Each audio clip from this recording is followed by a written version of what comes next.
جب تک حج کے لیے نہیں جا رہے تب تک کیا کریں؟ تو آپ طواف کرتے رہے، روزانہ کئی طواف کریں، 50 طواف جو کر لے گا اس پر ایسا ہو جائے گا جیسے ماں کے پیٹ سے ابھی پیدا ہوا ہے۔ تو ٹارگٹ رکھیں کہ میں نے اتنے دن میں 50 طواف کر لینے، نیت کر کے جائیں کہ مکہ پاک میں قرآن پاک کمپلیٹ کروں گا، مدینہ طیبہ میں قرآن پاک کی پوری تلاوت کروں گا، اور کام کیا ہے ہمارے پاس؟ مگر بدقسمتی سے لوگ شاپنگ سینٹر میں، کھانے پینے میں، فضول باتوں میں اپنا وقت گزار رہے ہوتے ہیں۔ یاد رکھیے گا مکہ پاک میں حدود حرم کے اندر ایک نیکی جہاں 1,00,000 نیکی کے برابر ہے، وہاں ایک گناہ بھی 1,00,000 گناہ کے برابر ہے۔ تو وہاں گناہ نہیں کرنے۔ یہ موبائل فون جو ہے نا وہاں بھی بڑے گناہ کرواتا ہے۔ اب جس کی یہاں بھی عادت ہے گالی گلوچ کی، یہاں بھی عادت ہے لڑائی جھگڑے کی، یہاں بھی عادت ہے بری چیزیں دیکھنے کی، وہاں بھی بازو کا سب چل رہا ہوتا ہے۔ نہیں، ایسا نہ ہو کہ گئے نیکیاں کمانے اور گناہوں کے انبار لگ جائیں۔ اچھے دوستوں میں رہیں، اچھی صحبتوں میں رہیں، تسبیح ساتھ ہو، قرآن پاک ساتھ ہو، حرم میں زیادہ سے زیادہ وقت گزاریں۔ ایک سوال بھی حاجیوں سے کرنا چاہوں گا کہ آپ غور کریں کہ یہاں تڑپ رہے کہ کب مکے جاؤں گا، کب مدینے جاؤں گا،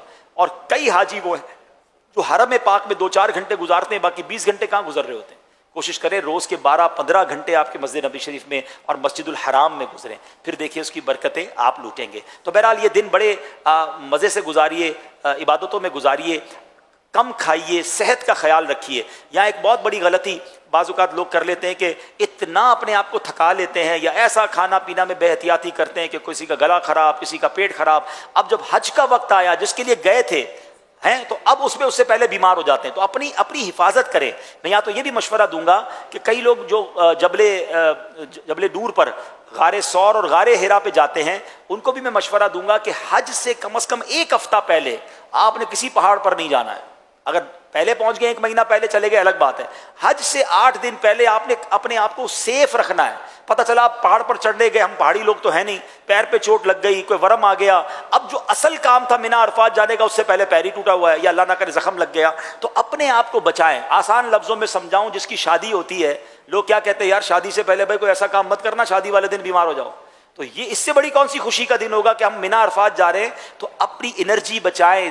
بلکہ میں تو مشورہ دوں گا کہ 5 ذو الحجہ کے بعد اچھا ریسٹ کرے، 2-3 دن ریلیکس کرے، اپنی باڈی کو تیار کرے بڑی عبادت کے لیے۔ وہ کہتے ہیں نا عبادت پر قوت حاصل کرنے کے لیے آرام کروں گا تو اس کا بھی ثواب ملے گا۔ تو آپ حج کے 2 دن پہلے اپنے آپ کو ریلیکس کروائیں، تھکائیں نہ۔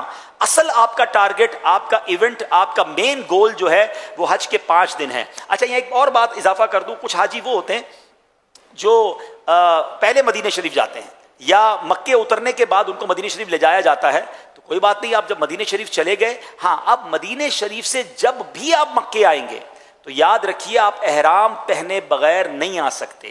احرام کی نیت بھی کرنی ہوگی اور آ کر عمرہ بھی کرنا ہوگا۔ اگر آپ حج تمتع کر رہے ہیں تو آپ پاکستان سے جا کر بھی آپ نے عمرہ کیا، اب آپ مدینے گئے، واپس آ کر بھی آپ نے عمرہ کرنا ہوگا، اور پھر اس کے بعد حج کے دنوں میں حج کا احرام باندھنا ہوگا۔